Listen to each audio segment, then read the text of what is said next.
Hello, everyone, and welcome to the Future Space. I'm your host, Daniel Fox. Our guest today is Frank Slazer. Frank is the president and CEO at Coalition for Deep Space Exploration. He has 40 years of aerospace industry and Washington, D.C. space policy experience. Frank, welcome to the Future Space. Thank you very much. And I'll just mention I started as a child intern, so it's not quite that daunting.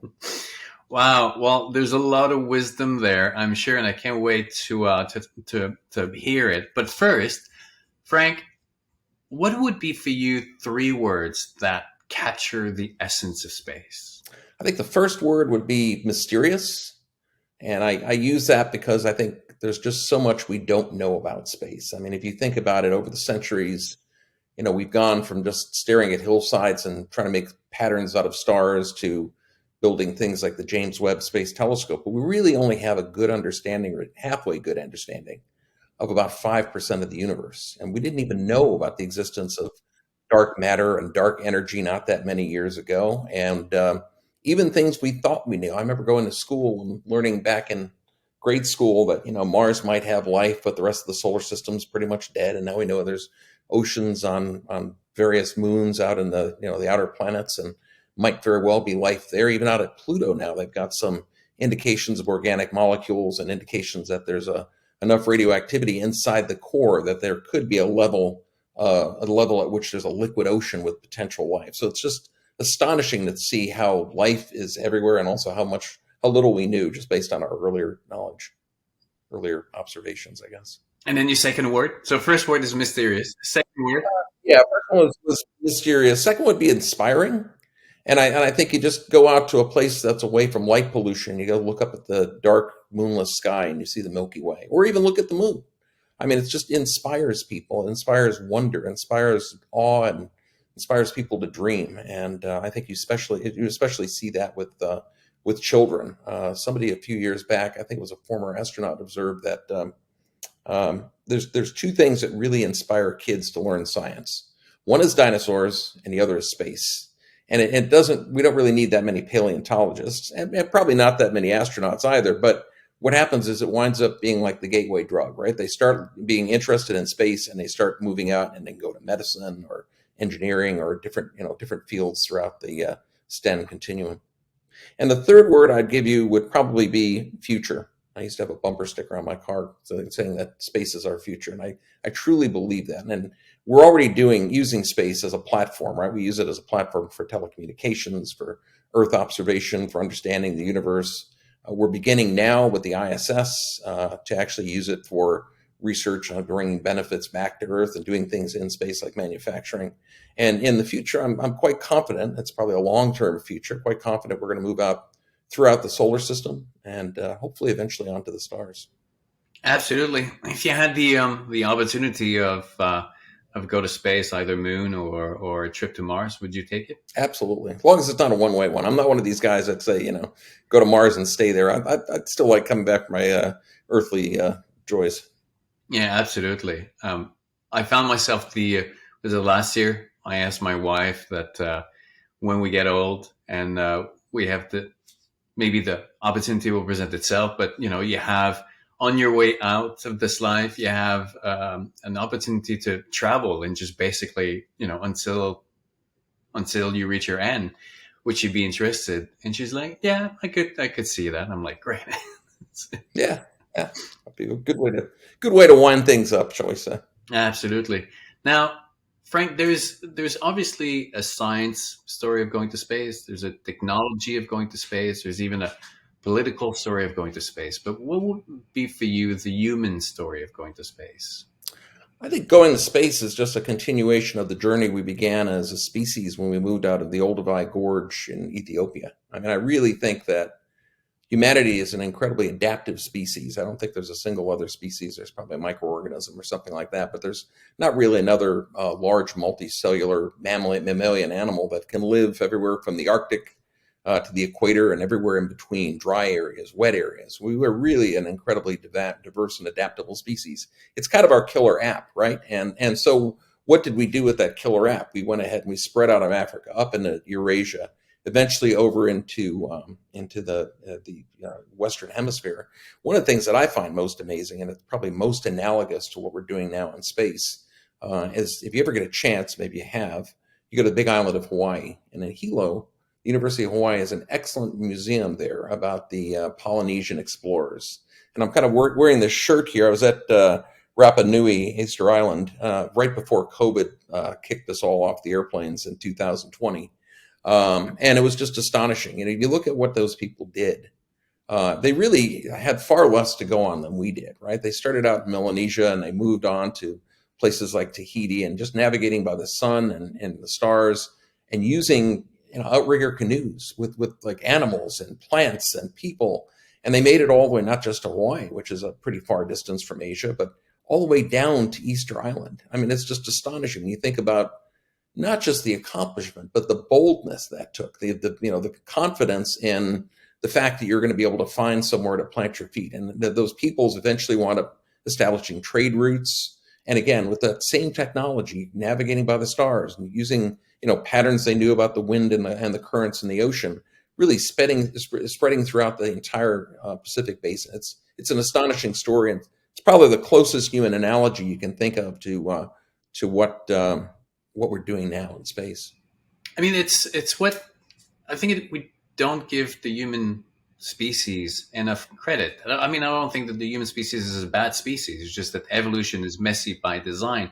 But what we've been successful at is really becoming the best vector for life to spread and evolve and to go to to new places. And yes, I mean, people look at space as as a destination, but like you said, space is just the continuation, is more the future of our species within the context of outer space. But what we're doing, we've always looked over these horizons and tried to find how can we go to that next place, whether it was looking up at the mountain and figuring out how we can go either to the top or around it, or the first time that we found ourselves on the beach looking on at the ocean, it was just, wow, so that's the new frontier. Now I just have to figure out how. And as soon as we find the technology, the tools, then we start to go and push these new boundaries and these new destinations in space. It's not that space is new. It's just that now we have the technology that's more affordable and more accessible to people, and finally we can make it a reality. And after the space, then there will be, there will always be these new places that we want to push, but we're not doing anything different. And we find that the pushback also is nothing new, whether it's, siblings, within siblings, when children are leaving the family, or that someone is leaving the village, or like there's always a little bit of a sense of abandonment from the ones that leave behind, and they feel that their identity is threatened. But in reality, what it really does is that it elevates the stability and the security of the future, of everyone when one goes out and establishes their own life. It's never at the expense of who is left behind. It's really more at the support and elevating the entire experience, right? My suspicion is if Columbus had not headed off to the New World because Queen Isabella decided she had to solve all the problems of Spain first, somebody else would have gone anyway. And the benefits that Spain got out of that in terms of treasure and power and that sort of thing. And yes, there were some terrible things they did at the time, but it benefited Europe. Think about the European diet. I mean, we go to Europe for the great cuisine, right? But they didn't have potatoes. They didn't have tomatoes. Those are all things that were imported from elsewhere. And it's going out there, finding these resources and bringing them back that really made those voyages of exploration incredibly worthwhile. There's probably more value to the foodstuffs they brought back than all the gold that they mined from the Incas or took from the Incas. So you really have to look at why do we do this? Well, it's worked out pretty well. I mean, we've not only expanded as a species, discovered new ways to do things, lived longer lives, lived lives of greater comfort in the end as we were able to develop technologies that allowed us to do less manual labor, that sort of thing. It's really worked out to be a good approach. And so I think people at some level all get that. And when you find people that are, if you poll people, you'll find that I think slightly less than half would say they'd want to go into space. And we just talked about that a little while ago. That's okay. Not everybody needs to go. I mean, I'd love it if people always had the opportunity to go, and I guess now if you're a billionaire, that may be there for some limited degree of time. But you don't need everybody to do it. You need a certain percentage of people who are willing to break the boundaries. And once these things get settled a little more and established a little more, you'll find a lot more people following behind. So I'm really confident that we've got the right stuff as a species to continue moving out and continue benefiting.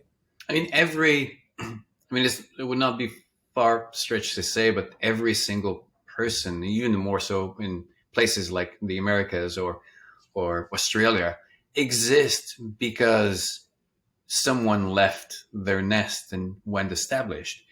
And there's in the back of my mind, there's a future.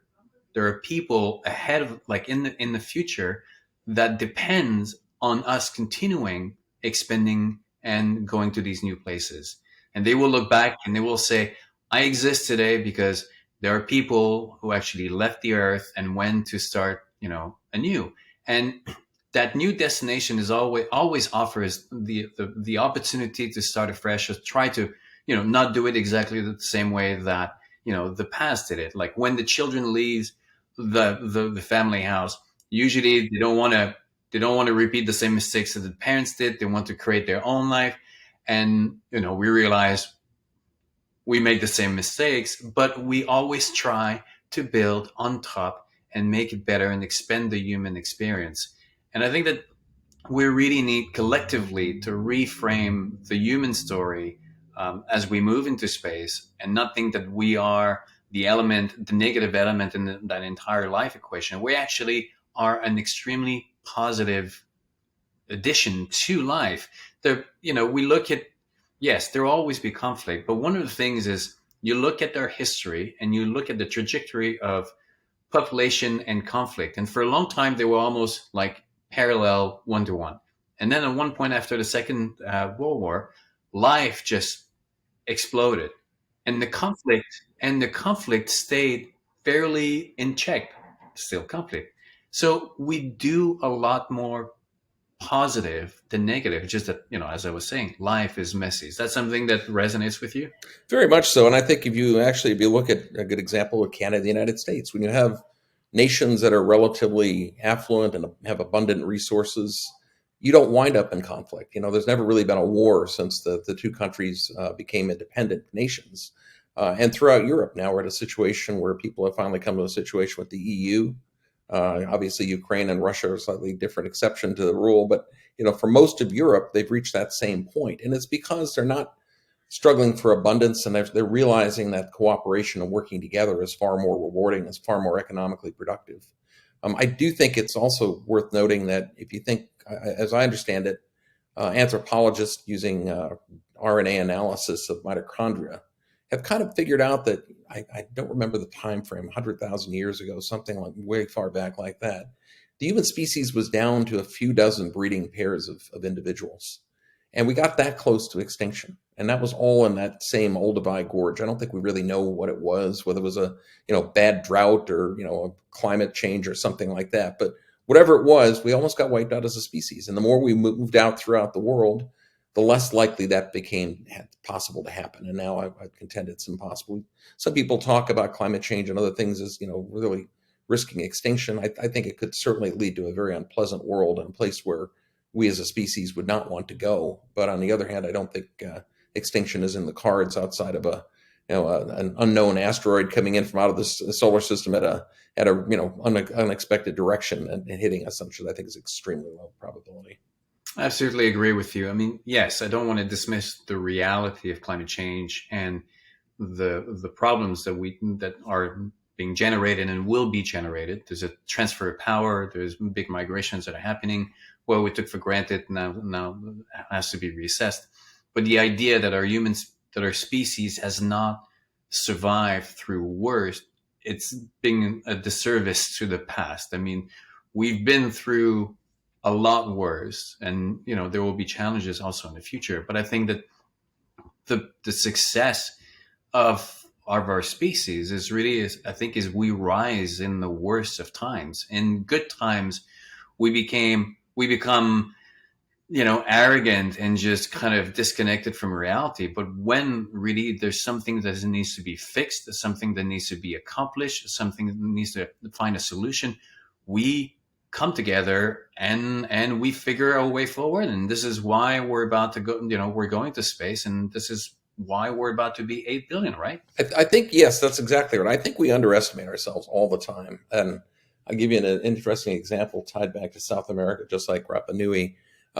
If you recall, there was a book back in the 70s that I kind of read in high school or middle school, whatever it was, but called Chariots of the Gods.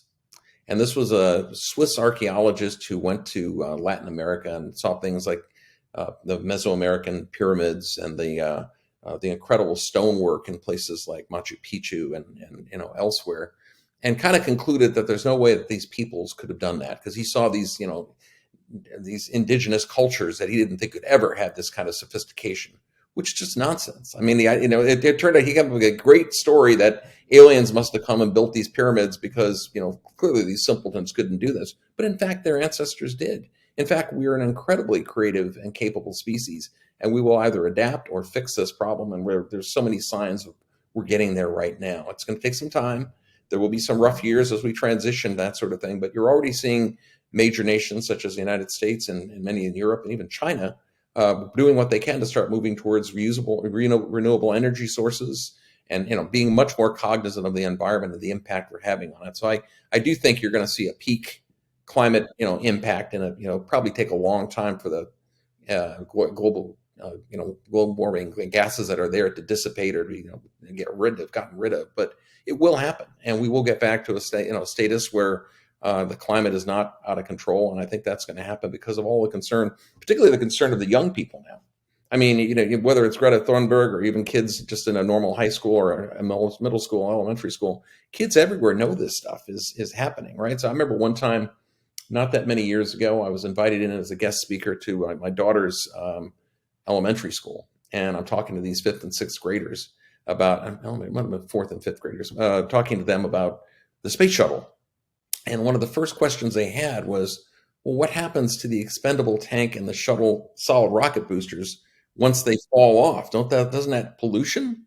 And they were glad to hear that they reused the solid rocket boosters and refilled them and used them over again. They were not so pleased about the fact that the external tank just burned up. It just started at a very early age, that as soon as they start seeing what they see to be large waste, they start saying, how do we fix that? Why do we do that? Let's do something different.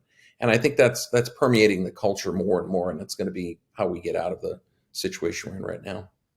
Now, I mean, the climate, the environmental anxiety is really real in the young generation. I mean, I speak to a lot of them, and there's a part of them who they feel like, they can solve the solutions and they're inspired about moving forward. And then there's a big portion of them who feel siphoned and just like full of anxiety, because they see, because the story that we've made about ourselves, about the environment, is almost like there's nowhere to go, because it's just like it's the cane of guilt, and it's looking into the past, trying to find someone to blame rather than moving forward with acquired wisdom. And the reality is that no one in the past, or even today, the vast majority of people don't wake up trying to make mistakes. We do things with the knowledge and with the technology that we have, and then sometimes it works, sometimes it doesn't work. Sometimes it works for 5 years, and after 5 years, then you have to find something new. I mean, even plastic.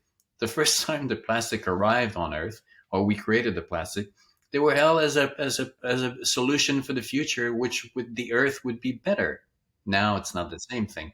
So I think that we always have to understand the complexity of the human experience, but also of life. Tension and conflict are built within the foundation of nature, because that's the only thing that it can assure to evolve.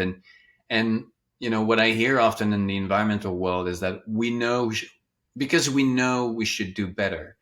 And often my response to that is like, how many times have you been in relationships that were bad for you and you stayed there because the predictability and stability and the unknown, the fear of the unknown, those are powerful forces that often make you stay in places even though you should be moving. So giving ourselves a little bit of empathy and understanding the complexity of these changes, because changes is never, only a few people seek out challenges, but the vast majority of us are trying to shy away because change is the unpredictable, is spending effort and all this.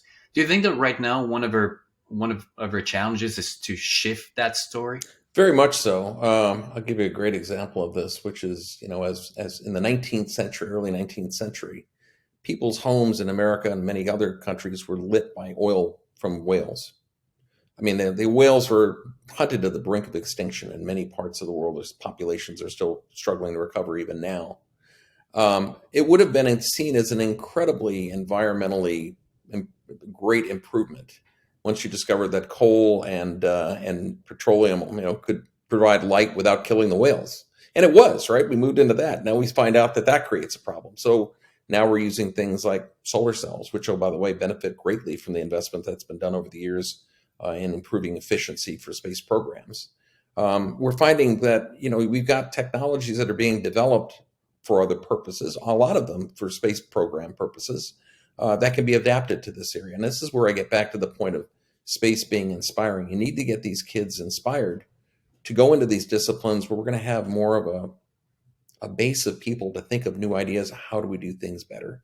And we need to challenge ourselves to do things better in a way that allows us to apply those improvements in other places. So, for instance, if you want to go to the moon, it costs a lot of money to bring things down to the moon. And if you bring things down to the moon, you don't really want to have to keep bringing more. It would be far, far better to recycle, right? So what are we starting to do in a lot of the world right now? I live in Southern California, so you find that the local water agencies, while there is some movement towards desalination and that sort of thing, the biggest thing they're doing is encouraging conservation, get rid of those big green lawns and put in more local plants and materials. But the other thing is recovering water from the waste system.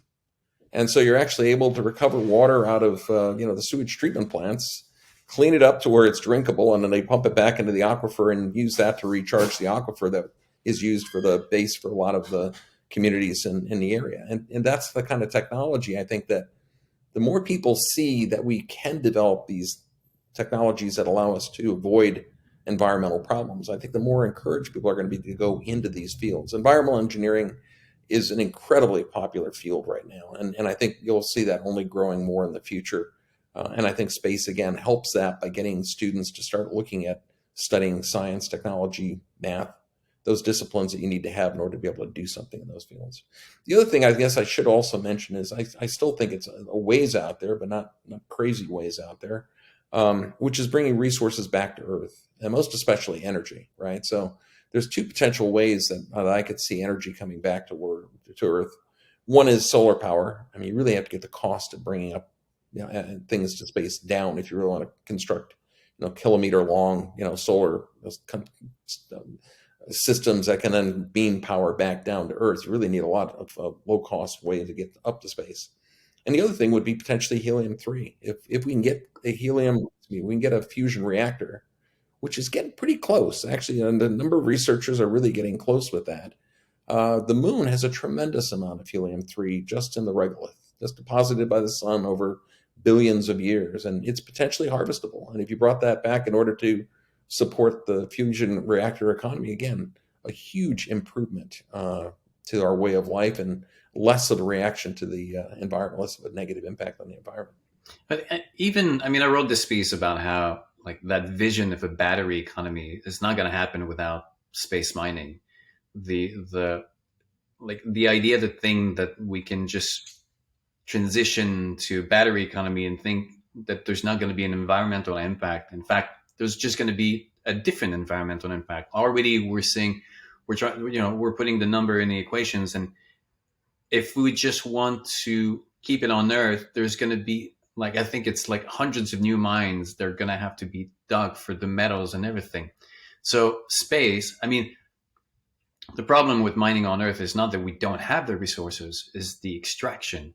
But if we can get the raw material from outer space, either asteroids or other moons and that, are barren of life, obviously it's not going to be a question you want the asteroid or you want the moon, the moon or this one or another one, as at the expense of these rich, resource-rich areas, with people. And you want to transform. You want to leave Earth more as a national park, because now you can go and out, and import all that you need, to develop your economy, and you can also export what you produce. So it is, and the incentives in space are 1,000 times more important than they are on Earth, because again, because we're resource rich, the incentives are almost the opposite. Don't be efficient because it's cheaper to go and then get it from somewhere else. In space, that atom of transformed carbon that you have, that you bring with you, the idea of just opening the side door and throwing out the space is the most ridiculous thing. You have to figure out how to recycle over, reuse over and over and over again. So you need to be efficient, and all this is going to trickle down, right? I would totally agree with that. I also think you're spot on relative to getting resources from off planet. One thing we need to figure out though, and that's along the way of getting, besides getting launch prices down substantially, because that is really your big um, hurdle, I think, to reaching something like that. But the other thing you need to figure out is, how do you assure those communities right now that are benefiting from that extraction industry benefit from jobs or benefit in some other ways that allow that change to happen, right? So one of the things we're finding now, just recent infrastructure bill, or I forget what they're calling it, inflation bill that the administration passed, you wind up with people like Senator Manchin from a coal state, West Virginia, putting bottlenecks in there because he doesn't want his people left behind. And you can just look at that globally. You think about all the Persian Gulf states that rely on petroleum exploitation. You look at countries like Russia and African nations. They're all relying on these extractive industries, oftentimes in very detrimental situations for their local population.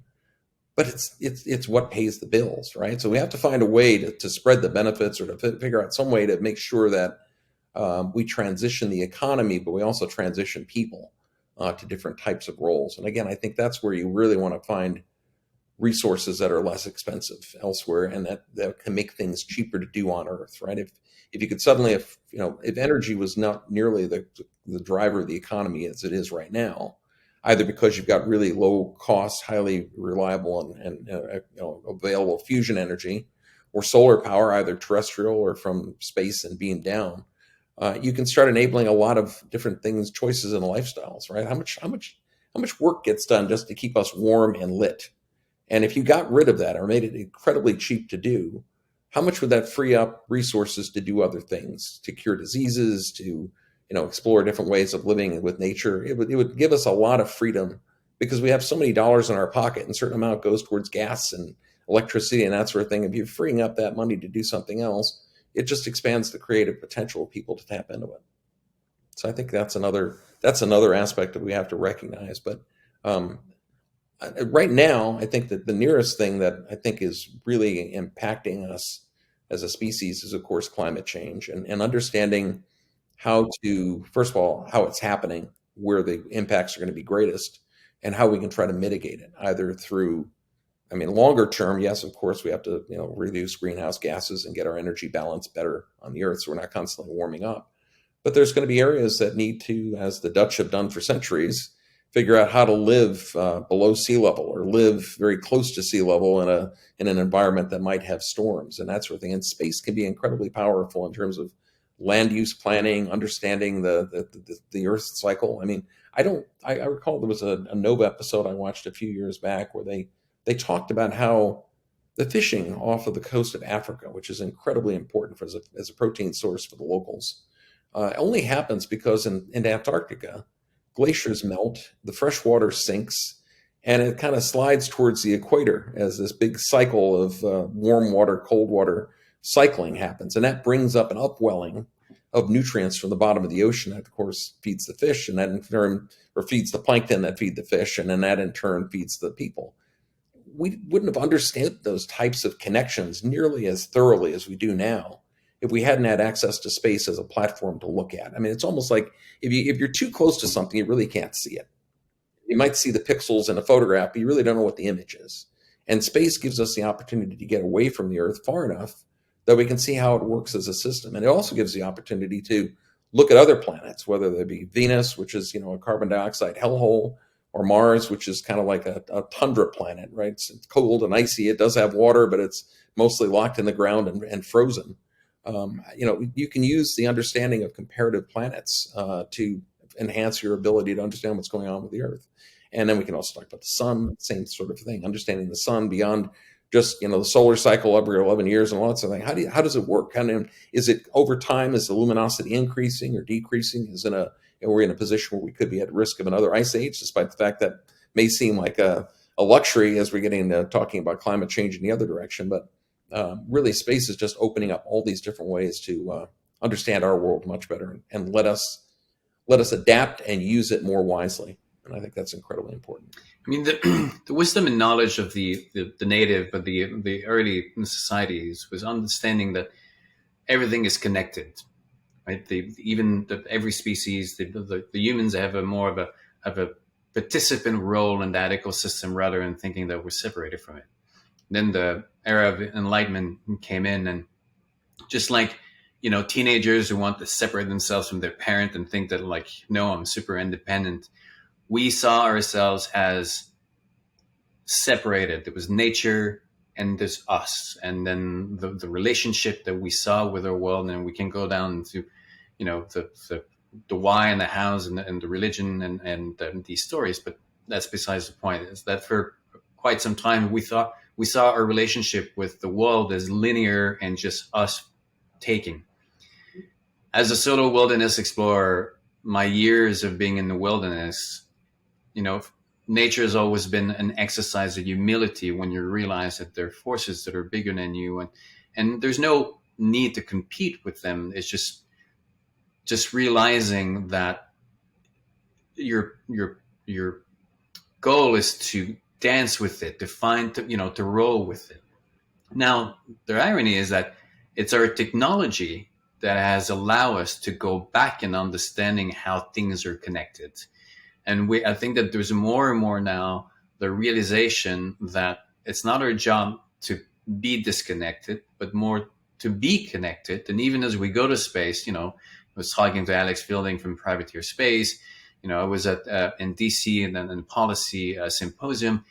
Like, everybody wants to move forward with that understanding of the complexity and the interconnectedness of all these different things. And as we get to space, I think we're even going to be reminded even more of these big forces that are bigger than ourselves. And there's no need to compete with the universe. We just have to flow with it and understanding that we have to take from the environment, obviously, because we have to feed ourselves, we have to continue growing, but we also have to give back. It's more of a relationship. It's a reciprocity with the world around us rather than just this taking without giving back. Totally agree. And I think it was actually, it's a quote from Francis Bacon was something a long time ago, like 17th, 18th century. Francis Bacon said something like, you can never conquer nature. You can only understand and try to better use it. And that's exactly right. And while you're talking a little bit more about nature here, just in terms of international cooperation, space has provided an incredible opportunity for international space cooperation. And it started from the earliest days. I think, if I'm not mistaken, I think the first Canadian satellite was actually launched by a U.S. rocket, right? And over the years, the U.S. established relations with a number of allied countries like Japan and countries in Europe and that sort of thing. And we've had this International Space Station in operation now for over 20 years. And it's just astonishing to me that first of all, it hasn't won a Nobel Prize yet, because the partnership is still continuing, even despite the tensions with Russia that all the other partner nations have right now. But beyond that, it's just in terms of how well the partners have all come through for each other. When the Columbia orbiter was lost, right? And the U.S. literally had no way to get people into space or support the ISS. What happened was the Europeans stepped up their HTV deliveries, the ATV deliveries of cargo, and the Japanese did the same thing with their transfer vehicle. And the Russians started flying more Soyuz capsules with crew and cargo, and the program kept going.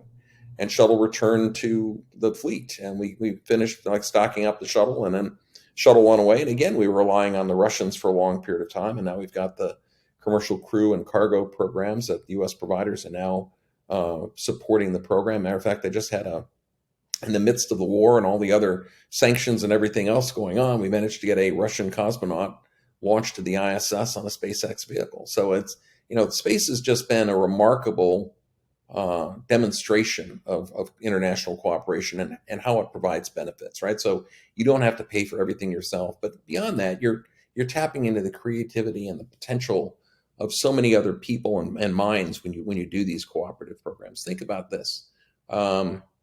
Canada has like 5% Canada contributed to the James Webb Space Telescope. And I believe there's some instruments and that sort of thing that were part of what the Canadian contribution was. As a result, Canadian astronomers are going to have 5% of the time of the JWST, which over a 20-year lifespan is 1 year.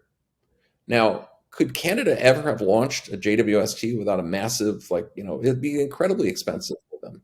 But the United States gained by getting that whatever technology instrumentation that they provided, and the Canadians are benefiting by having a whole generation of Canadian astronomers will have access to this superb instrument. You see the same sort of thing happening with Europe and other countries where these contributions pay back. And the other thing you get beyond just the contributions is the colleagues working together, right? There's no dividing line in astronomy. If you're a French astronomer, you have an insight into something with a supernova that may interact with something an Indian astronomer has discovered previous, or an American astronomer observes while he's using one of these tremendous instruments. So it really leads to even a synergy. I mean, I hate to use that word; it's kind of overused lots of times, but it really is a synergy that you get out of working together collaboratively internationally.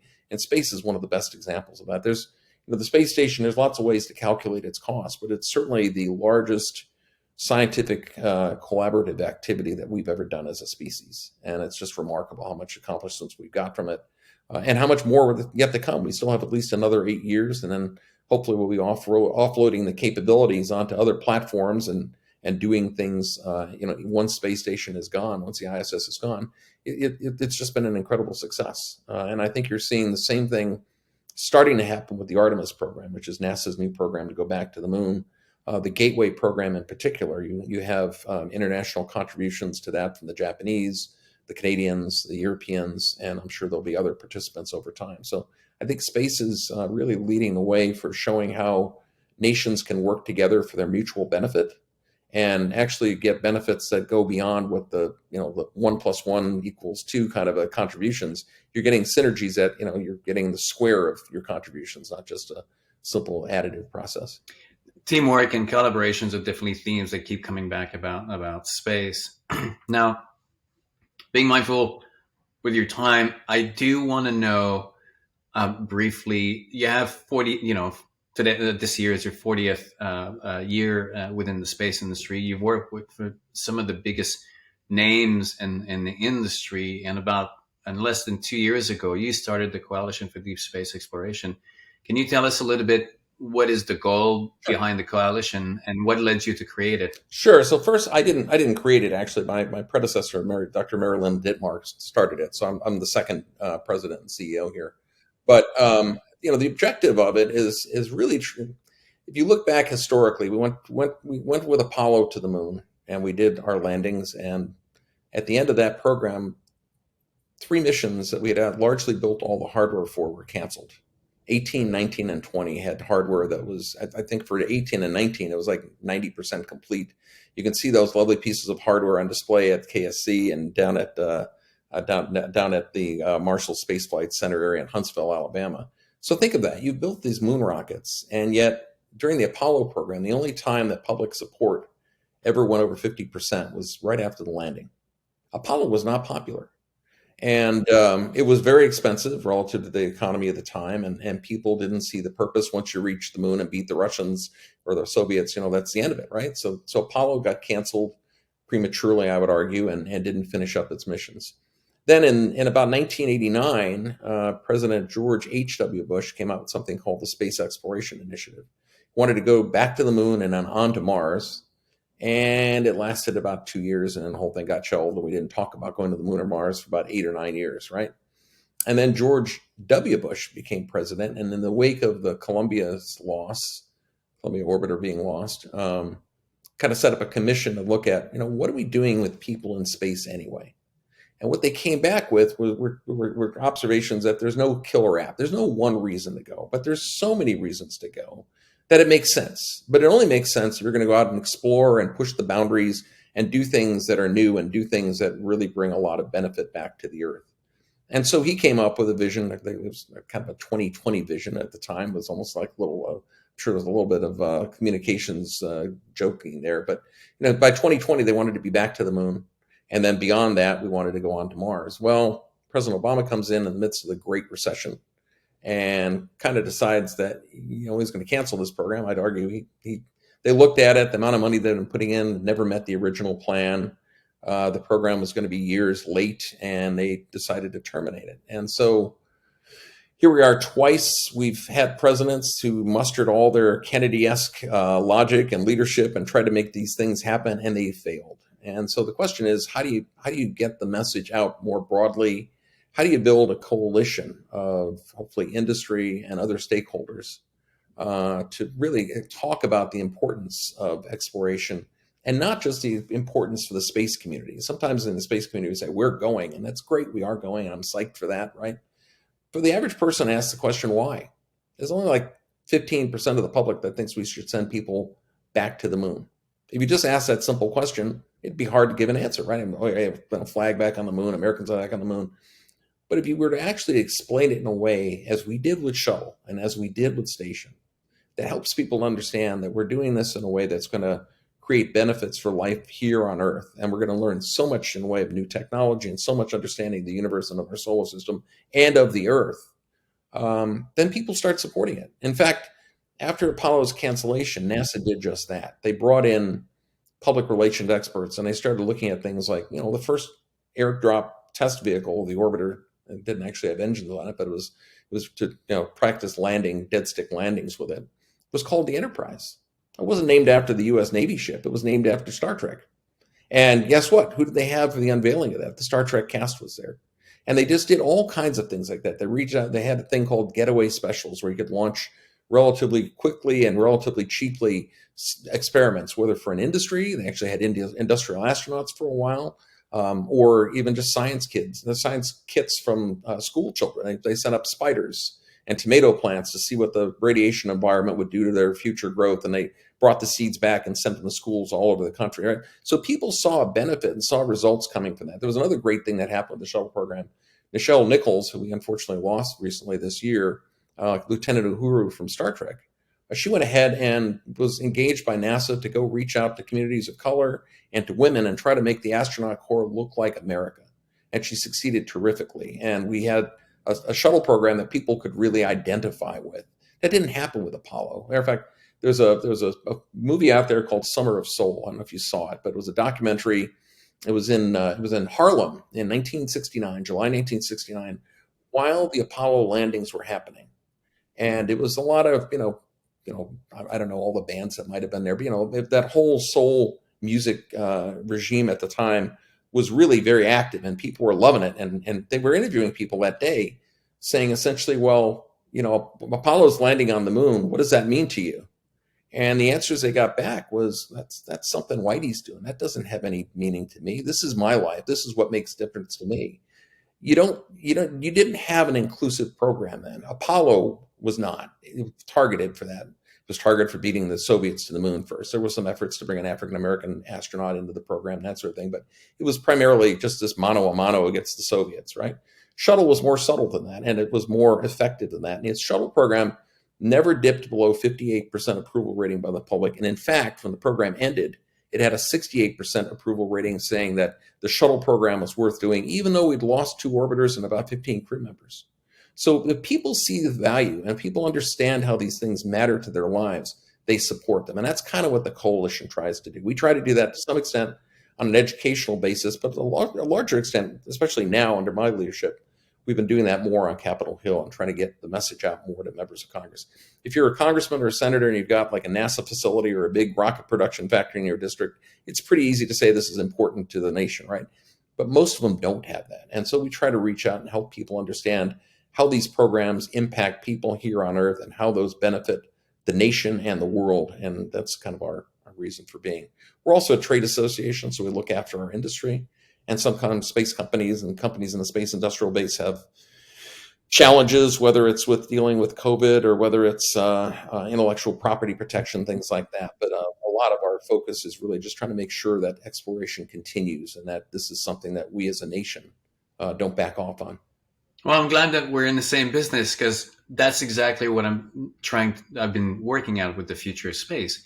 I'm not particularly focused on the space industry, but trying to more get the human story out of the space industry so that the non-space can resonate with them. Because it's all, when I was doing solo wilderness expeditions, part of my creative and expedition process was to plan 50% of it and then not plan the other 50 because I wanted to connect with the people that live there. I want to sit at a table, share a meal, hear their stories, and then discover, these places that I was visiting. And the big lesson was that even with the people that you disagree with in on the outside, we all start from the same place. We all want to be valued. We all want to have a meaning. We want to put food on the table, and we want to send our kids to school. We want to give them a future. Then after that, it gets complicated where it goes. And unfortunately, when it comes to space, often I think it was the same problem with the environmental movement. They made the change based on numbers when they created a negative story about why we should be changing. And no one, like, if you keep telling people that they're bad people, well, their self-esteem just goes down the drain, and then they don't want to be inspired and connected. The cane of guilt just works for so long. When it comes to space, as you mentioned, back in the Apollo, it was a competition story or a political story with the Russians. And now we hear a lot about the science and technology story of going to space. But there's a lot of people that don't resonate with that because it's not, it's not their lives. But what connects them to that world is that human story, the fact that we all exist because we're continuing doing. And it's not about space where we're going. It's about the future of our species, just within the context of outer space for the benefit of the Earth. Frank, I know that we're running. I don't want to abuse your time. You're accessible on LinkedIn. You're based on the West Coast, but you spend a lot of time on the East Coast. Briefly, with your 40 years and your experience and your knowledge and your understanding of the human psychology, what would be your words of wisdom? I had I had an intern one time. We were talking about all of this stuff with space policy and everything. And this applies to life in general, but linear extrapolations are never correct. I mean, maybe over a short time frame, but the world is an immense, complex place, and it interacts in ways you don't expect. And so, when you look at our future in space, it's very easy to say, "Oh, we're going to build a space station, and we're going to go to the moon, then we're going to Mars." I don't recall ever hearing when people were talking about the great things coming from space in my youth, we'd have Wi-Fi from the sky everywhere 24/7. Or that I have a phone in my pocket with a nav system so I would never get lost. Ever. I mean, if you think back before nav systems and cell phones or Garmin's or things like that in cars, how many hours did the human species lose every year because they couldn't find someplace? So space has changed the world already in ways we don't recognize. I'd even give you another example of that, which is just that the Apollo program ended. Well, the people didn't end. All those people that studied science and technology and were doing those things, they went on to become people that created the IT industry and became the revolutionary for the entire world of how we live things.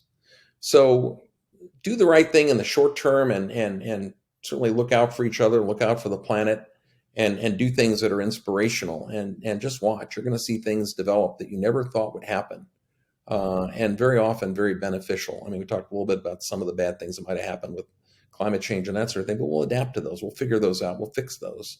But on balance, I'm incredibly optimistic about the future of us as a nation and us as a species. And I think space is going to be a big part of that.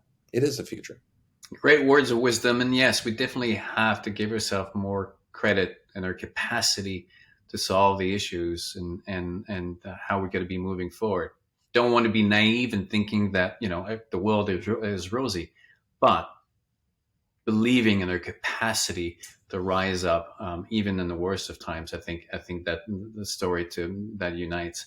We got to make sure that all the links, for the coalition and for your LinkedIn profile and your other social media and ways to reach out to you are in the description. Frank, it was a pleasure. I'm really glad that Meredith connected us, and I find myself often down south or even in Washington, so I'm looking forward for our path to cross in real time. That would be terrific. And probably the best way to follow me on a regular basis is at F. Slazer on Twitter. Excellent. Thank you very much. Have a great day. Frank, thank you.